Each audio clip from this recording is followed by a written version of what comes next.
हाँ तो जय हिंद। कैसे हैं आप सभी? उम्मीद करते हैं आप सभी स्वस्थ होंगे, मस्त होंगे, अपने अपने बोर्ड एग्जाम की तैयारी में लगे होंगे। तो चलिए आज का क्लास स्टार्ट करें, जो कि है तुमुल कला कलो में। ठीक है, आज 6 चैप्टर से लेके 10 तक का ऑब्जेक्टिव, ठीक है, ऑब्जेक्टिव कराएंगे VVI, जो इम्पोर्टेंट है। हर एक चैप्टर से 10 ऑब्जेक्टिव उठाया जाएगा। जो भी उस स्टूडेंट पदखंड का 1 से लेकर 5 तक का ऑब्जेक्टिव का वीडियो नहीं देखें तो इस चैनल पे डाल दिया गया है, आप लोग जाके देख सकते हैं। गदखंड पढ़खंड सभी का, ठीक है, प्रतिपूर्ति सभी का डाल दिया गया, आप लोग जाके देख सकते हैं इस चैनल पे। चैनल पे पहली बार है तो चैनल को सब्सक्राइब करें, वीडियो अच्छा लगे तब लाइक कीजिएगा। पहले क्लास आप लोग कर लीजिए। चलिए क्वेश्चन नंबर 1 क्या है? क्वेश्चन नंबर 1 है आप लोग के बीच। जयशंकर प्रसाद कितनी वर्ष की अवस्था में पिताविन हुए? कितने वर्ष की अवस्था में पिताविन हुए? तो 12 वर्ष में, 12 साल के वर्ष में, ठीक है, 12 वर्ष में। चलिए क्वेश्चन नंबर 2 की ओर। क्वेश्चन नंबर 2 है, जयशंकर प्रसाद हिंदी साहित्य के किस काल के कवि थे? किस काल के कवि थे? आधुनिक काल के। सी नंबर हो जाए। चलिए नेक्स्ट नंबर क्वेश्चन। चलिए नेक्स्ट क्वेश्चन आप लोगों के बीच है। नेक्स्ट क्वेश्चन आप लोगों के बीच है 3 नंबर। प्रसाद जी की कृति, किस कृति में आधुनिक मानव सभ्यता की मामिक समीक्षा की गई? मामिक समीक्षा की गई है किस कृति में? तो कामिनी में। डी नंबर हो जाएगा। चलिए क्वेश्चन नंबर 4 की ओर। क्वेश्चन नंबर 4 है आप लोगों के बीच। कामिनी प्रसाद जी की किस प्रकार की कृति, किस प्रकार की कृति है? प्रबंध काव्य है। सी नंबर हो जाएगा। बी नंबर हो जाएगा, ठीक है। चलिए next number question. Next question 5 number है। झरनों शीर्षक काव्य श्रृंखला किस कवि की रचना है? किस कवि की रचना? ये देखिए 2022 में पूछा गया है बिहार बोर्ड में, ठीक है। तो सुमित्रा कौड़ी चौहान जी हो जाएंगे, ठीक है। चलिए उन नेक्स्ट अगले चैप्टर से उठा लिया होगा, ठीक है। एक ऑब्जेक्टिव बीच में गड़बड़ी कर दिया है, ठीक है। वो भी ऑब्जेक्टिव 8 चैप्टर से है, ठीक है, जो कि सुमित्रा पुत्र वियोग, जो कि सुमित्रा चौहान द्वारा लिखा गया, उन्हीं से है। तितली उपन्यास किनकी रचना, किनकी रचना है? तो जयशंकर प्रसाद की। सी नंबर है। चलिए क्वेश्चन नंबर 7 की ओर। क्वेश्चन नंबर 7 आप लोग, जयशंकर प्रसाद के जेठ भरत का क्या नाम था? क्या नाम था? शंभु रत्न। चलिए क्वेश्चन नंबर 8 की ओर आप लोगों के बीच। 8 नंबर क्वेश्चन आप लोग, कौन सी रचना जयशंकर प्रसाद की? कौन सी रचना जयशंकर प्रसाद? कंकला, कंकाल। चलिए 9 नंबर आप लोगों के बीच है। मनुष्य का शरीर क्यों थक जाता है? क्यों थक जाता है? तो आप लोग बता सकते हैं, मन की चंचला से। ये नंबर हो जाएगा। चलिए क्वेश्चन नंबर 10 की ओर। चलिए क्वेश्चन नंबर 10 है आप लोगों के बीच। तुमुल कला कलम में प्रसाद जी की किस रचना से ली गई है? किस रचना से ली गई? कामिनी से। सी नंबर हो जाएगा। चलिए नेक्स्ट नंबर चैप्टर। आप लोग पहले कमेंट बॉक्स में बताइए 10 में आप लोगों का कितना सही हुआ? 10 में कितना सही हुआ? क्या 10 में 10 हो गया? तो कमेंट बॉक्स में नीचे कमेंट कीजिए आप लोग को कितना सही हुआ है। तो इस तरह से अब चलिए दूसरा नंबर चैप्टर, जो कि है चैप्टर नंबर 7, पुत्र वियोग। यह 7 नंबर चैप्टर है, हम बोल दिए थे 8 नंबर। 7 नंबर चैप्टर है पुत्र वियोग, उसमें एक ऑब्जेक्टिव चला गया है, ठीक है, आप लोग उसे भी देख लीजिए।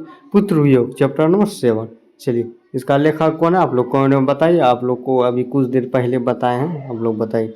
पुत्र वियोग शीर्षक कविता में कविता का खिलौना क्या है? क्या है कविता का खिलौना?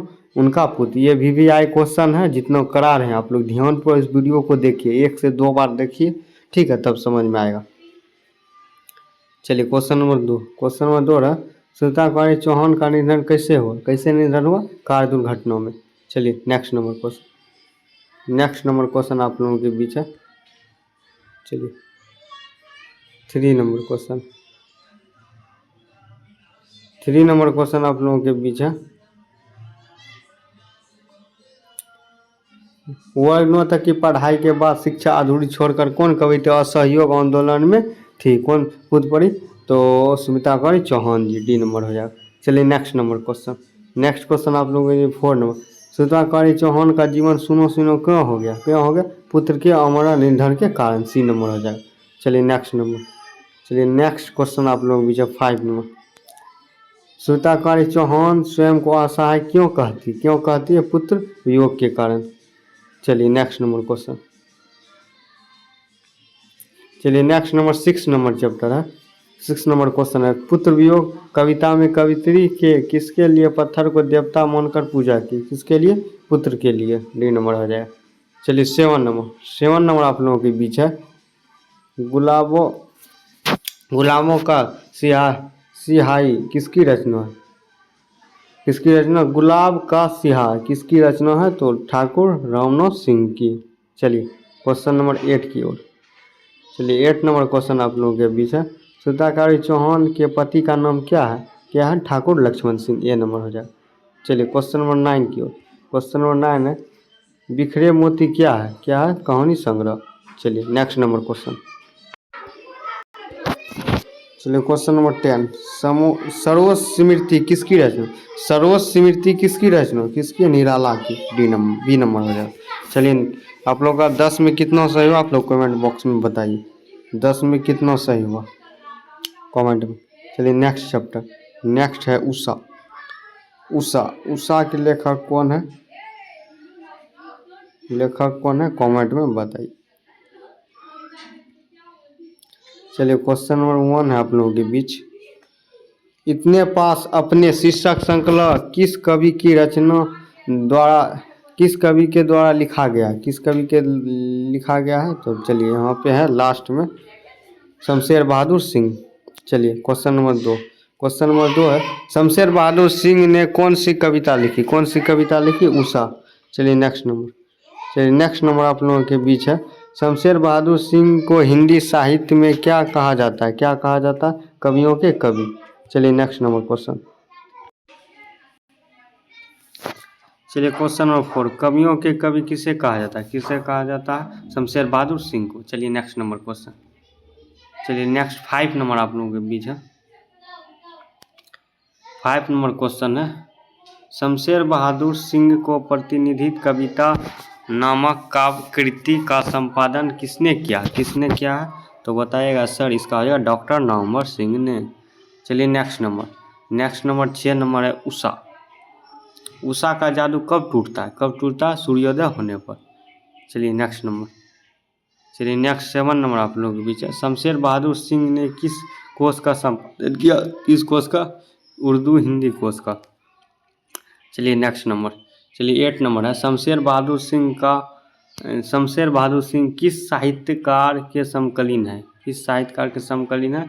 तो यहाँ देखिए नागा अर्जुन हो जाएगा। D number. चलिए 9 नंबर शमशेर बहादुर सिंह की रचना किस सप्ताह में आनी शुरू हुई? किस सप्ताह में? दूसरा सप्ताह में। चलिए नेक्स्ट नंबर। नेक्स्ट है 10 नंबर क्वेश्चन। ठीक है 10 नंबर है शमशेर बहादुर सिंह ने स्वयं रूस की यात्रा कब शुरू किया? कब की? 1978 ईस्वी में। ठीक है ये 2022 में पूछा गया VVI ऑब्जेक्टिव क्वेश्चन है। चलिए 9 नंबर चैप्टर। ठीक है जो कि है जन जन का चेहरा। एक इसका लेखक कौन है? गजानन माधव मुक्ति बोध इनका लेखक है। चलिए क्वेश्चन नंबर 1 देखिए आप लोगों के बीच। 1 नंबर क्वेश्चन है मुक्ति बोध ने किस विश्वविद्यालय से MA किया? किस विद्यालय से MA किया? नागपुर विश्वविद्यालय से। चलिए मुक्ति बोध ने नागपुर से निकलने वाले किस पत्र का संपादन किया? किस पत्र का संपादन? नया खून का।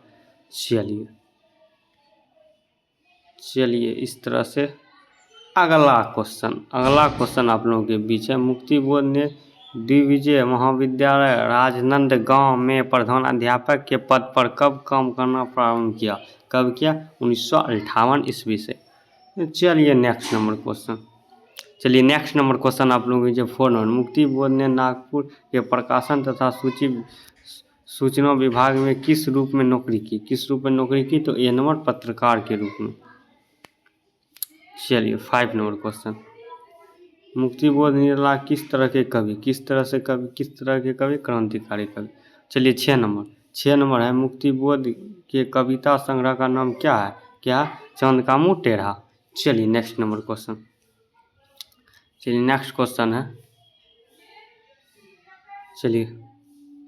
नेक्स्ट क्वेश्चन आप लोग बीच है नील नदी अमेजन में श्री में वदनों से गाती हुई बहती हुई जिंदगी का धारा एक यह पंक्ति किस शीर्षक कविता की? तो C नंबर होगा जन जन का चेहरा एक।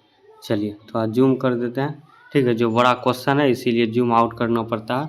ठीक है छोटा क्वेश्चन में जूम कर देता है। आप लोग इस वीडियो को लाइक नहीं किए तो लाइक कीजिए। एक वीडियो बनाने के पीछे 3 घंटा का मेहनत रहता है, तो आप लोग हमें सपोर्ट कीजिए, लाइक कीजिए और शेयर कीजिए सभी जगह। मुक्तिबोध के अनुसार ज्वाला कहाँ से उठती है? कहाँ से उठती है? जनता से। चलिए नेक्स्ट नंबर है 9 नंबर। अज्ञे द्वारा संपादित सप्ताह के एक कवि के रूप में कौन सामने आया? कौन सामने आया? तो मुक्तिबोध, सी नंबर। चलिए इस तरह से 10 नंबर इस चैप्टर का लास्ट। गजानन माधव मुक्तिबोध अपने रचनात्मक जीवन में किन दो प्रमुख वैश्विक विचारधाराओं के सत्संग में आए थे? इनके सत्संग में आए थे तो बोलिएगा सर जी में है अस्तिवाद एवं मार्क्सवाद। चलिए 10 नंबर जो कि चैप्टर नंबर 10 है, अधिनायक। अधिनायक कौन है? चलिए अधिनायक कौन है? क्वेश्चन है अधिनायक कौन है? तो सत्ताधारी वर्ग। चलिए क्वेश्चन नंबर 2 की ओर। क्वेश्चन नंबर 2 है आप लोगों के बीच। प्रस्तुत कविता अधिनायक में हरिश्चंद्र किसका प्रतिनिधित्व है? किसका प्रतिनिधित्व? आम आदमी का। चलिए क्वेश्चन नंबर 3 की ओर। हरिश्चंद्र कौन है? हरिश्चंद्र कौन है? घर का नौकर। हरिश्चंद्र कौन है? घर नहीं, एक आम आदमी हो जाएगा। हरिश्चंद्र कौन है? एक आम आदमी, बी नंबर इसका हो जाएगा। ठीक है, एक आम आदमी।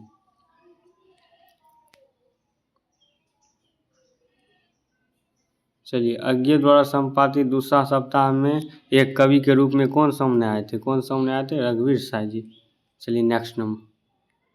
चलिए नेक्स्ट 4 नंबर क्वेश्चन है। दूसरा सप्ताह के 7 कवियों में कौन शामिल है? कौन शामिल? रघुवीर साय। चलिए क्वेश्चन नंबर 5 की ओर। अधिनायक शीर्षक कविता किस पर व्यंग है? किस पर व्यंग है? समकालीन राजनीतिक पर। समकालीन राजनीतिक पर। चलिए क्वेश्चन नंबर 6। रघुवीर साय किस सप्ताह में एक कवि के रूप में शामिल हुए? इस सप्ताह में? तो दूसरा सप्ताह में, बी नंबर। चलिए इस तरह से 7 नंबर क्वेश्चन। 7 नंबर है लिखने का कारण शीर्षक निम्न किस लेखक की रचना? किस लेखक की रचना है? तो यहाँ हो जाएगा रघुवीर साय जी, डी नंबर। चलिए क्वेश्चन नंबर 8 की ओर। 8 नंबर है राष्ट्रीय त्यौहार के दिन हरिश्चंद्र क्या पहने हुए थे? क्या पहने हुए थे? फटा सुथना, डी नंबर। चलिए क्वेश्चन नंबर 10 की ओर जो कि लास्ट क्वेश्चन है, लास्ट। निम्नलिखित में से कौन सी रचना रघुवीर साय की है? कौन सी रचना रघुवीर साय की? वे लोग भूल गए हैं। चलिए इस तरह से आप लोग बताइए 10 में कितना सही हुआ, कमेंट बॉक्स में बताइए। ठीक है, चैनल पे पहली बार है तो सब्सक्राइब कीजिए, वीडियो को लाइक कीजिए। ठीक है, लाइक, चैनल सब्सक्राइब, अपने दोस्तों के पास शेयर कीजिए। ठीक है, इसी तरह आप लोग सपोर्ट करते रहें और आप लोग से मिलते हैं नेक्स्ट क्लास, नेक्स्ट वीडियो के साथ। आप लोग चैनल को सब्सक्राइब नहीं किए हैं तो ज्ञान ऑनलाइन क्लासेस को कर लीजिए। चलिए आप लोग से मिलते हैं नेक्स्ट वीडियो में, नेक्स्ट क्लास के। जय हिंद, जय भारत।